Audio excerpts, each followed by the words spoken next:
Ito nga pala yung pinagdaanan ni Project Mayong bago nga pala siya mabuo. Yan, grabe naman talaga, natambak yan ng 1 taon dyan sa tambakan. Tingnan nyo, nakahiwalay na yung chassis niya doon sa kanyang makina. At kung ano-ano pa nga yung aking kinalikot dyan at nagpaturo pa ako sa aking mga kaibigan at mga tropa para lang yan ay mapaandar. At grabe nga naman kasi talaga yung pinagdaanan ng motor na yan.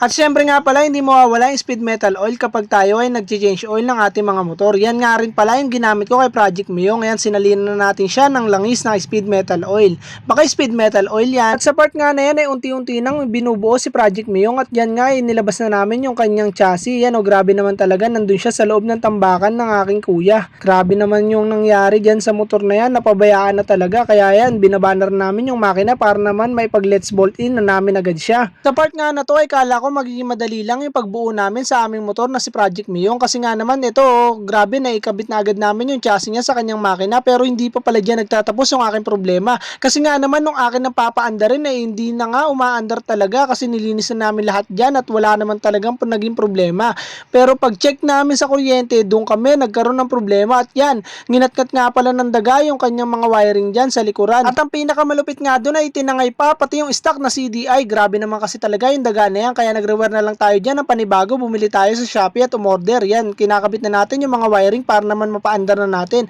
At onting check lang rin pati sa magneto kasi hindi pa rin lumabas yung kuryente niya.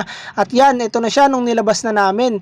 Talagang binaklas ko na lahat ng kaha niya. At yan, ready na nga kami para naman pinturahan itong mga kaha ni Project Mayong. Shoutout nga pala kay Boss J Motovlog na nagbigay ng kaha kasi para mapalitan na namin yung mga basag-basag na kaha ni Project Mayong. At yan na nga, nagpatulong na ako sa aking pamangkin at aking dalawang anak. Yan o, grabe naman, tinutulungan talaga nila ako sa paglilinis at pagliliha. At dito nga idadako na tayo sa ating pagpipintura para naman maikabit na natin at excited na rin ako kung ano ba ang magiging resulta sa ating ginagawa kay Project Mayong. At yan, pinipinturahan na natin at Pilox nga lang pala yung ating makayanan dyan. Dahil nga ang importante lang naman ay mapaandar natin si Project Mayong at magbalik alindog na rin yung kanyang itsura. At yan, pinipinturahan na natin itong isa-isang kanyang mga kaha para naman maikabit na natin at yung mags ay atin din pininturahan dyan. At di nga lang dyan nagtatapos yung ating mga ginagawa dahil nga naman pagkatapos natin pinturahan itong kanyang mags ay napapangiti na ako agad sa mga nakikita ko na resulta. At dyan na nga, tapos na nga natin pinturahan dyan yung mags kaya naman dadako na tayo sa pagkakabit ng ating gulong. At syempre, Sheepatar nga pala yung ating gagamitin na pangmalakasan nating gulong. Yan o, grabe naman. Maraming salamat nga po pala Sheepatar sa inyong quality serbisyo sa aming mga customer. At dito nga itutuloy na natin yung pagkakabit ng ating gulong sa ating pininturahan na mags. At yan, onting-onting sikwat lang naman at onting hangin lang din at nilagyan na natin yan ng tar sealant. At yan, okay na, nakalapat na siya.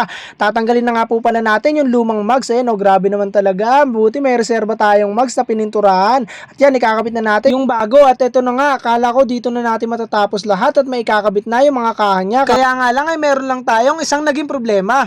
So yun mga sir, hindi natin matapos to ngayon dahil hapon na. Tapos ito pinahirapan pa ako. Dito kaya. Dito kaya. Ayan mga sir, pinahirapan tayo. Nabunga. Ito, sa baba, okay na, natanggal natin. Kasi dito, hindi. Kasi papalitan din natin siya ng shock. Front shock yan. Galing kay Boss J Motovlog. Papalit natin dito kasi yung kabila nito doon wala nang oil seal. Makita natin.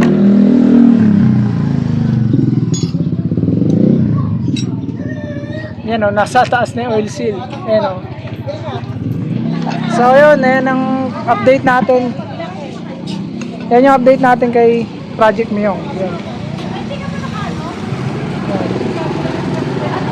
Susunod natin yung kaha. Napinturahan naman na natin yung kaha nito. Yan yung update. At kung nakaabot ka nga pala dito sa dulo ng ating video, maraming salamat sa panonood. Paki-like, follow, share na rin naman ang ating video. Bye-bye. Geng geng.